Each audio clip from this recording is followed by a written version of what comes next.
ৰাজ্যৰ মিয়া মুছলমানসকলক নিষেধ কৰি দিয়ক অসমত যিমান মুছলমান আছে মিয়া মুছলমান আছে তেওঁলোকক একেবাৰে নিষেধ কৰি দিয়ক এই ধৰণৰ মন্তব্য আহিছে মিয়া মুছলমানসকলৰ ফালৰ পৰা কাৰণ ৰাজ্যত এটা চৌদিশে উচ্ছেদ অভিযান চলি আছে আৰু কালি মুখ্যমন্ত্ৰী এটা স্পষ্ট মন্তব্য কৰিছিল এই মিয়া বেদখলকাৰীসকলক মুখ্যমন্ত্ৰীয়ে হকিয়াই দিছিল তেওঁ কৈছিল যেতিয়ালৈকে তেওঁ মুখ্যমন্ত্ৰী হৈ আছে এখন অসমত মিয়াসকল শান্তিত থাকিব নোৱাৰে তেওঁলোকক উচ্ছেদ কৰা হ'ব যিমান চৰকাৰী ভূমি তেওঁলোকে দখল কৰি বহি আছে সকলোতে এফালৰ পৰা চৰকাৰী বুলডোজাৰ চলিব এস্কেভেটৰ চলিব তাৰ পাছতে নেমচুৰ ফালৰ পৰা প্ৰতিক্ৰিয়া আহিছে মুখ্যমন্ত্ৰীয়ে যি মন্তব্য কৰিছে তেওঁলোকে মিয়া লোকসকলক মানুহ বুলিয়ে নেভাবে তেওঁলোকৰ ভোট নালাগে বুলি মুখ্যমন্ত্ৰীয়ে ইতিমধ্যে স্পষ্ট কৰি দিছে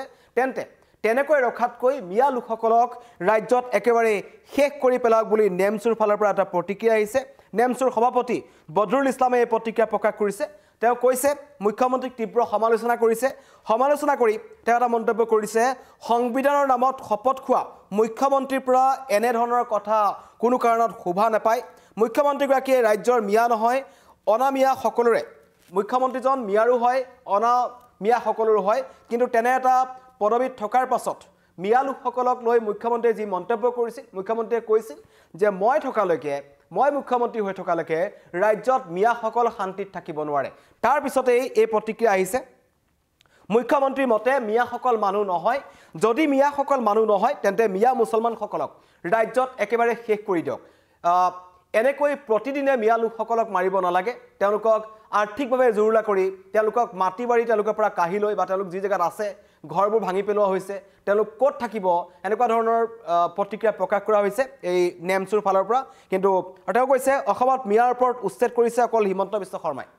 তেওঁ জানি বুজি মিয়া লোকসকলক টাৰ্গেট কৰিছে এইটো অভিযোগ কিন্তু কালি বদৰুদ্দিন আজমলো দবকাত উচ্ছেদ চলাব লগা স্থানত উপস্থিত হৈছিল আৰু বদৰুদ্দিন আজমল এতিয়া নিৰ্বাচনৰ আগে হঠাৎ উদ্ভৱ হৈছে তেওঁ আহিছে তেওঁ কালি কিন্তু দবকাত সেই মন্তব্য কৰিছিল যে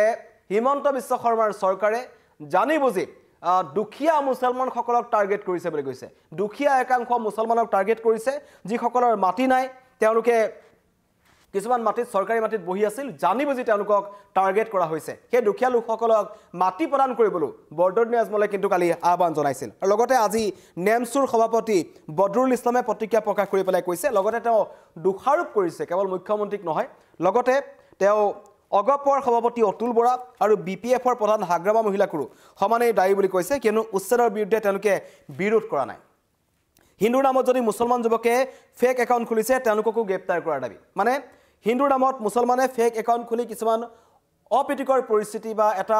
কিছুমান ভুৱা বাতৰি প্ৰচাৰ কৰি থকাৰ অভিযোগ উত্থাপন হৈছে এয়া প্ৰতিক্ৰিয়া প্ৰকাশ কৰিছে নেমচুৰ সভাপতি বদৰুদ্দিন ইছলামে এটা ডাঙৰ কথা কৈছে যে অসমত মিয়া মুছলমানসকলক শেষ কৰি পেলাওক একেবাৰে নিষেধ কৰি পেলাওক কিন্তু এনেকৈ এদিনকৈ মানে মুখ্যমন্ত্ৰীয়ে কালি এটা কথা কৈছিল যে ৰাজ্যৰ যি প্ৰান্ততে তেওঁলোকে বসতি স্থাপন কৰিব তাতেই তেওঁলোকক পুনৰ উচ্ছেদ কৰা হ'ব পাইকানৰ পৰা তেওঁলোকক খেদি দিয়া হ'ল তেওঁলোকে যদি কাষত দুধনৈ বা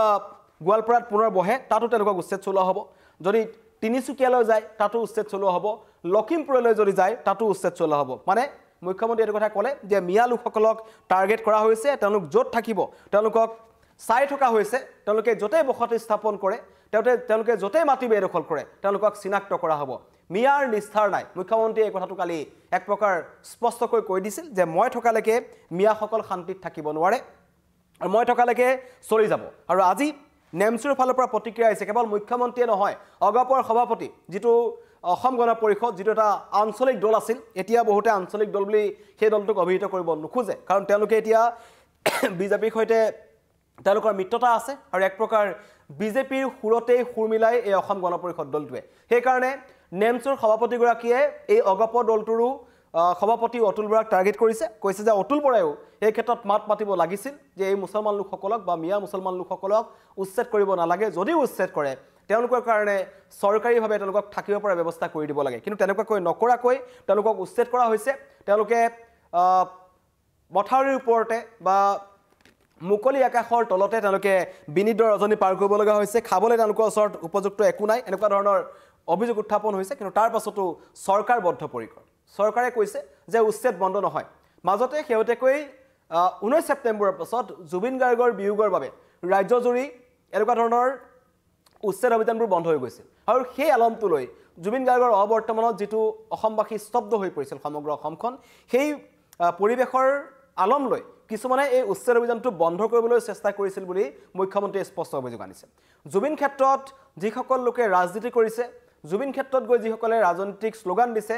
তেওঁলোককে মিয়া আখ্যা দিছে মুখ্যমন্ত্ৰীৰ ফালৰ পৰা আৰু মুখ্যমন্ত্ৰীয়ে কৈছে যে মিয়া লোকসকলে জুবিনক আবেগটো টানি বা জুবিনক ভালপোৱা দেখুৱাই তেওঁলোকে উচ্ছেদ বন্ধ কৰিবলৈ চেষ্টা কৰিছে এনেকুৱা ধৰণৰ অভিযোগ মুখ্যমন্ত্ৰীয়ে কৰিছিল আৰু মুখ্যমন্ত্ৰীয়ে লগতে ক'লে যে এই সকল লোকে যদি জুবিন ক্ষেত্ৰতো গৈ বহে তাৰ পৰাও তেওঁলোকক উচ্ছেদ কৰা হ'ব এই ক্ষেত্ৰত কিন্তু চৰকাৰে বিহিত ব্যৱস্থা গ্ৰহণ কৰিব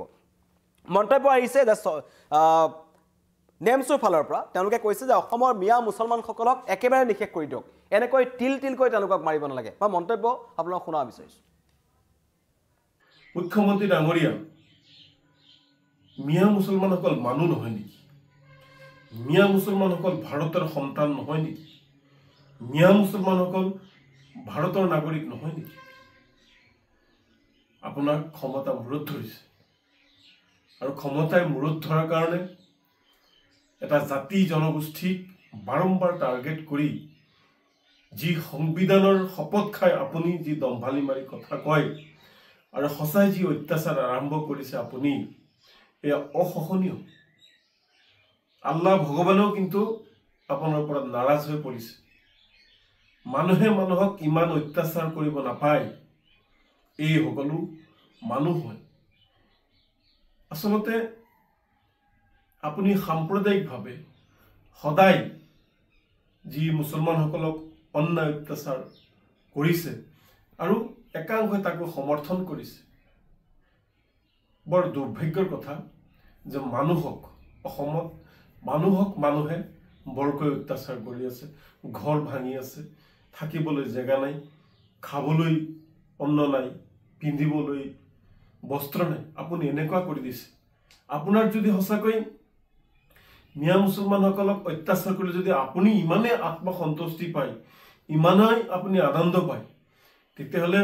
অসমৰ সমূহ মিয়াক এক কৰি আপুনি নিষেধ কৰি দিয়ক আপুনি শেষ কৰি দিয়ক মুখ্যমন্ত্ৰীক তীব্ৰ সমালোচনা কৰিছে নেমছুৰ সভাপতিগৰাকীয়ে কিন্তু মুখ্যমন্ত্ৰীয়ে এটা কথা স্পষ্টকৈ কৈছে যে যিমানেই সমালোচনা কৰিব